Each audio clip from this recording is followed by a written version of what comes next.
Juru bicara KPK Budi Prasetyo mengatakan salah satu pihak yang diperiksa adalah BS. BS merupakan tersangka yang ditangkap dalam OTT KPK beberapa waktu lalu. Pemeriksaan ini berkaitan dengan konstruksi perkara dugaan korupsi ijon di Pemkab Bekasi. Sebelumnya KPK telah menggeledah sejumlah lokasi dan menyita barang bukti.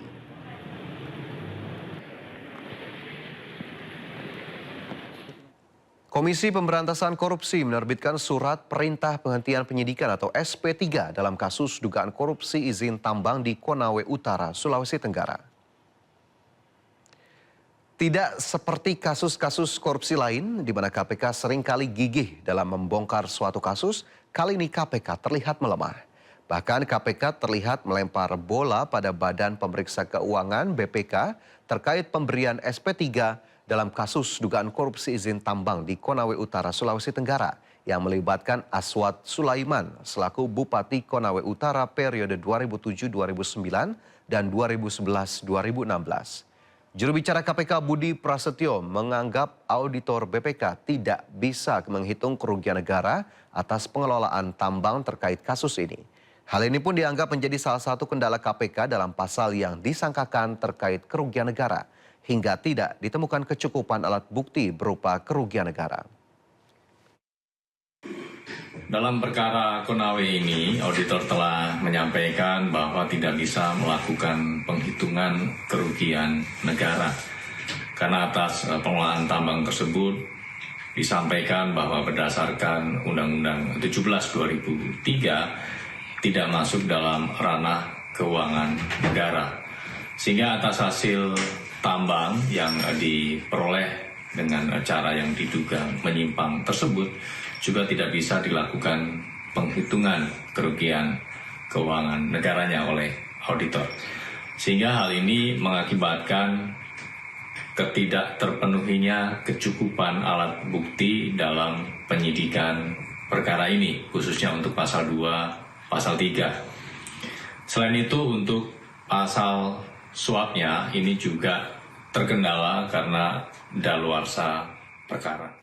Pemirsa, saatnya kita simak pantauan arus lalu lintas siang hari ini dan kami telah terhubung dengan Brigadir Susan dari NTMC Polri yang kini berada di kawasan Simpang Buah Batu, Bandung. Brigadir Susan, bagaimanakah pantauan arus lalu lintas dari tempat Anda melapor? Silakan laporan Anda.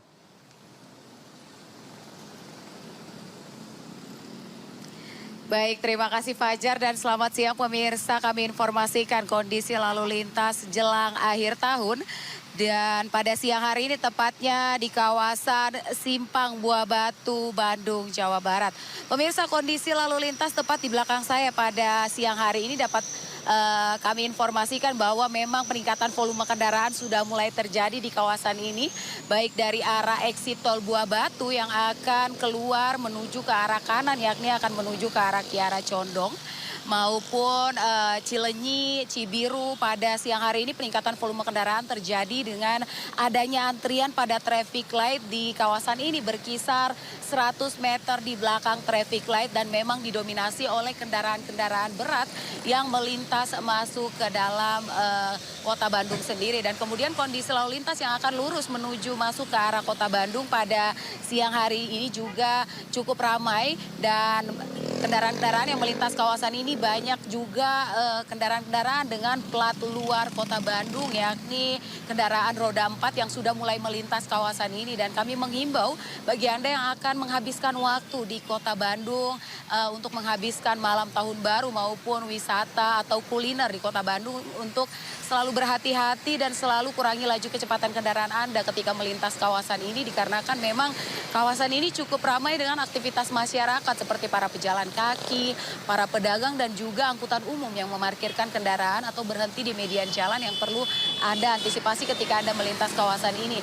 Dan perlu diantisipasi juga banyak kendaraan-kendaraan yang melawan arah di kawasan ini dan cukup rawan akan terjadinya kecelakaan. Untuk itu kami menghimbau bagi Anda para pengendara untuk selalu mematuhi aturan dalam berlalu lintas. Dan kemudian kondisi lalu lintas dari arah Kiara Condong yang akan menuju ke arah kanan, yakni akan menuju ke arah Kota Bandung. Pada siang hari ini juga memang cukup ramai lancar, didominasi oleh kendaraan roda 4 dengan laju kecepatan kendaraan yang melintas kawasan ini berkisar 45 hingga 55 km per jam. Kemudian yang akan lurus menuju ke arah Terusan Buah Batu juga cukup lancar. Dan bagi Anda yang akan melintas kawasan ini harap berhati-hati dengan menurunkan laju kecepatan kendaraan Anda dan selalu menjaga jarak aman kendaraan Anda dengan pengendara lain. Kemudian kondisi lalu lintas dari arah Kota Bandung sendiri yang akan lurus menuju ke arah exit tol Buah Batu pada siang hari ini dapat terlihat di layar kaca Anda bahwa memang didominasi oleh kendaraan roda 4 pribadi, yakni dengan plat Bandung. Yang sepantauan kami di lapangan yang kami lihat cukup ramai dengan plat Bandung yang akan menuju ke arah exit tol Buah Batu sendiri. Dan untuk itu kami menghimbau untuk selalu berhati-hati dan selalu menjaga jarak aman, juga jaga kecepatan maksimal kendaraan Anda ketika melintas kawasan ini, dikarenakan persimpangan ini cukup ramai dan didominasi oleh kendaraan-kendaraan berat di kawasan ini seperti truk, tronton yang perlu Anda antisipasi ketika Anda akan melintas kawasan ini, dan cukup bersabar ketika Anda akan berhenti di traffic light dikarenakan traffic lightnya cukup lama. Sepantauan kami di lapangan dan antrian cukup panjang terjadi. Untuk itu kami ucapkan terima kasih kepada para pengendara yang sudah bersabar dengan berhenti di belakang garis stop dan memberikan hak bagi para pejalan kaki di sini. Dan pemirsa, kami himbau juga para pengendara untuk lebih sabar. Dan perlu diantisipasi bahwa memang titik perempatan Buah Batu ini merupakan akses titik pertemuan arus kendaraan. Mulai dari exit tol Buah Batu, Cilenyi dan juga akses jalan arteri dari arah Cirebon yang akan menuju ke arah Kota Bandung yang cukup ramai di siang hari maupun malam hari yang perlu Anda antisipasi. Dan kami informasikan juga kembali berdasarkan pembatasan kendaraan sumbu 3 ke atas di ruas tol diberlakukan sudah mulai dari tanggal 19 dan akan berakhir di tanggal 4 Januari 2026. Untuk itu selalu patuhi aturan dalam berlalu lintas dimanapun Anda berada. Dan perlu kami informasikan juga untuk terkait dengan update informasi terkait bagaimana Anda ingin mengetahui informasi-informasi terupdate, bagaimana lalu lintas terupdate, Anda dapat menghubungi call center dari 15169 dan juga SMS center kami di 9119 untuk mengupdate informasi lalu lintas dimanapun Anda berada. Dan demikian informasi dari Brigadir Susan, semoga bermanfaat, selalu utamakan keselamatan diri Anda pribadi maupun pengendara lain. Dan selamat siang, salam presisi, kembali ke rekan di studio. Ya, terima kasih Brigadir Susan atas laporannya dari kawasan Simpang Buah Batu, Bandung. Selamat bertugas kembali, salam presisi. Pembukaan kembali Planetarium Jakarta di momen libur Natal dan Tahun Baru disambut antusiasme luar biasa dari masyarakat. Sejak pagi hari, pengunjung memadati kawasan Planetarium yang terletak di Taman Ismail Marzuki, Jakarta Pusat. Setelah sempat ditutup untuk proses revitalisasi, Planetarium Jakarta kini kembali dibuka dengan fasilitas dan tampilan yang lebih modern. Antusiasme tidak hanya datang dari warga Jakarta, namun juga dari luar daerah yang khusus datang untuk merasakan pengalaman edukasi astronomi di Planetarium Jakarta.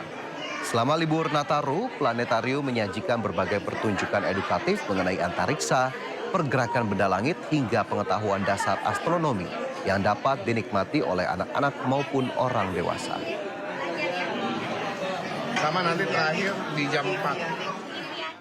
Dan pemirsa, untuk mengetahui bagaimana antusiasme warga yang ingin berlibur di Planetarium Jakarta hari ini, kami sudah terhubung dengan rekan Anissa Rizkia dengan juru kamera Dimas Winardi di sana.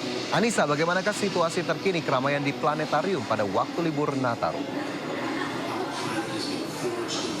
Ya, Fajar dan juga pemirsa, tentunya antusiasme dari warga ini memilih untuk berkunjung ke Planetarium karena memang mereka penasaran setelah 13 tahun ditutup.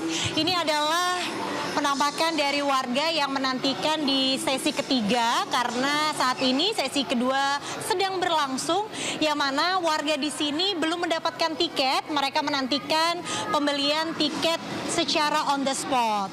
Tidak hanya warga yang datang dari luar kota, namun juga banyak sekali warga Jakarta yang merindukan dari pertunjukan pertunjukan yang ada di Planetarium Jakarta. Kita bisa melihat pertunjukan antariksa. Saya akan tunjukkan kepada Anda. Ini cuplikan salah satu yang menarik perhatian anak-anak dan juga orang dewasa. Ini merupakan salah satu video yang ditampilkan begitu.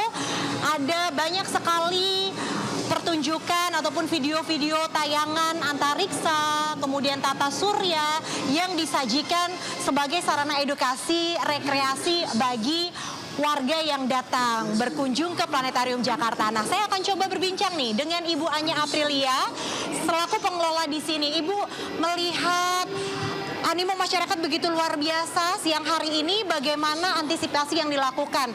Karena saya dengar kabar banyak warga yang tidak mendapatkan tiket dan harus board nih Bu. Ya, untuk saat ini kita sudah tersedia 4 show per hari. Per show-nya kami menyediakan 200 kursi. Di antara 200 kursi ini kami bagi antara lot yang bisa dibeli secara online di loket.com itu 150 dan juga offline di sini bisa dibeli 50 tiket. Untuk show yang sudah berjalan di hari kelima ini semua show terisi penuh sampai dengan besok. Dan untuk show Januari kita akan segera rilis informasinya per hari ini. Besok sudah bisa dibeli melalui platform loket.com untuk pertunjukan tanggal 2 Januari. Jadi sistemnya berikutnya adalah H-1 untuk pemesanan atau reservasi tiketnya di loket.com. Seperti itu. H-1 baru bisa membeli di tanggal 2 Januari nanti ya. Nah, apa saja sih Bu revitalisasi yang dilakukan di Gedung Planetarium Jakarta ini? Apa yang baru dari penyajian yang diberikan untuk para pengunjung? Oke, kalau khusus arsitektur atau infrastruktur gedungnya karena planetarium secara kubahnya ini kan masuk ke warisan budaya yang kita jaga ya, cagar budaya. Jadi kita tidak melakukan perombakan total. Di dalam interiornya kita sudah ganti mulai dari kursi, karpet dan juga equipmentnya. Equipment yang sekarang yang sudah kita pasang adalah proyektor yang baru. Jadi tanpa Starball berfungsi pun sudah bisa dilakukan pertunjukannya. Lalu ada tambahan Holobox AI. Jadi di situ kita bisa berinteraksi dengan Bapak Gubernur dan Bapak Wagub kita. Pertanyaannya seputar edukasi astronomi, seperti itu. Oke, baik. Menarik perhatian sekali, tentunya ini menjadi wadah edukasi bagi masyarakat yang datang. Terima kasih Ibu Anya Aprilia atas waktunya. Itu tadi Fajar dan juga pemirsa. Memang banyak sekali ya fasilitas yang ditambahkan. Tadi juga saya sempat mencoba secara langsung yaitu Holobox bersama dengan Bapak Pramono Anung, di mana kita bisa langsung bertanya begitu ya dengan banyak sekali teknologi yang dihadirkan. Ini menarik perhatian bagi masyarakat yang datang. Tentu saja bagi Anda yang ingin membeli tiket, besok di tanggal 31 Desember 2025 akan dibuka untuk pembelian tiket untuk periode tanggal 2 Januari 2026. Demikian saya kembalikan kepada Anda di studio. Ya, terima kasih rekan Anissa Rizkia dan juru kamera Dimas Winardi telah melaporkan langsung dari Planetarium Jakarta Pusat. Selamat bertugas kembali.